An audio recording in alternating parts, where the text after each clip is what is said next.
Taylor, your FrugalTech, and welcome to the Frugal Technology Show. Every week we're talking about technology, what makes you money, what saves you money, what's good, maybe what's not so good.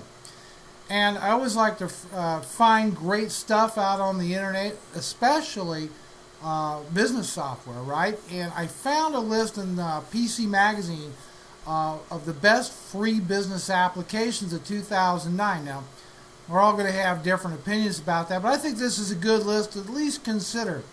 So, without further ado, here we go. Adobe Buzzword, and this is an online word processor, and it's one of the best looking minimalist interfaces going.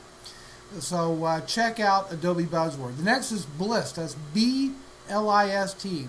And a web list or a Blist are little databases that you use for all your data needs. Now, it uses Flash for the interface, and it's really fast for newbies and powerful enough for everyone else. So check out Blist. Okay, Etherpad is another one.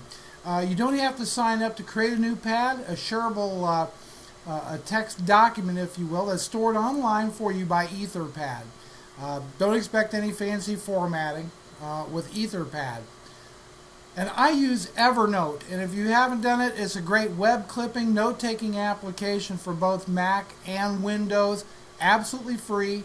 You get a certain amount of space on the web for that. The professional version basically gives you some more space. So check out Evernote.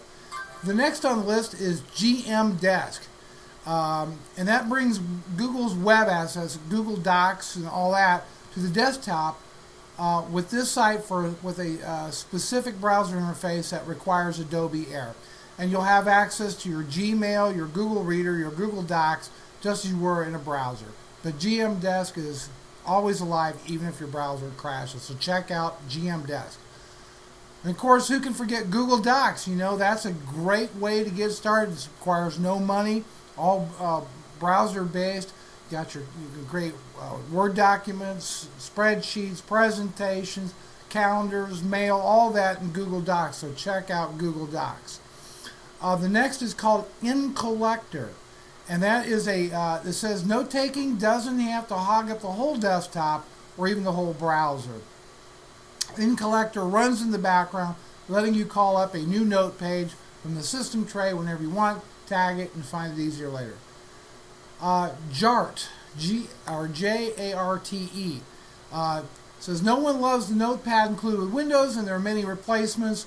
Jarte, may be pronounced Jarte, I don't know, J-A-R-T-E, goes most of them one better by being completely self-contained and portable. You can run it from a thumb drive. Okay, next on the list, Composer. Composer is a WYSIWYG web page authoring tool that took over where NVU, that's NVU, left off at. So it supports CSS, file management, including FTP. I've tried it. It's really, really cool. Lotus Symphony. That's an Office, kind of a rudimentary Office suite, and it's based on OpenOffice, and is currently in beta for Mac and Linux. I'm not sure if that's where that's happening in the Windows world, but there you have Lotus Symphony. Next on the list is Lucidchart. It says, why make flowcharts complicated? This web app goes back to the basics with simple black and white charts that anybody can make, and better yet, anyone else can easily understand. NeoOffice. That's for the Mac OS. NeoOffice comes with the same familiar tools as the Mac version of OpenOffice, but it's just more Mac friendly in look and feel. Notepad++. That is an indispensable tool. You can code in this thing. It's a great replacement for the built-in Notepad in Windows, which is kind of a weak little app. And this thing supports full text styles, drag and drop, and really, really speedy. OpenOffice, available for Windows, Mac, Linux, and Solaris. Version 3 of this freebie thing really ups the ante against the Microsoft Office suite, and it's becoming really fast and really polished, and it seriously warrants a serious consideration for your small business or home use. It really does good. Now, it doesn't have the ribbon interface of Office 2007. So if you really like that, it doesn't have that. But other than it has really everything else Office has except Outlook. So check out OpenOffice. Next is SlideRocket. SlideRocket promises to be more than PowerPoint and Keynote, but it's a web-only presentation tool, and it really does seem to deliver the goods. Great animations on this thing, so check out SlideRocket. Next is SoftMaker Office 2006. This free version is meant to upgrade to the 2008 version, but all you need is basic text editing and a spreadsheet. You're all set. SpringNote.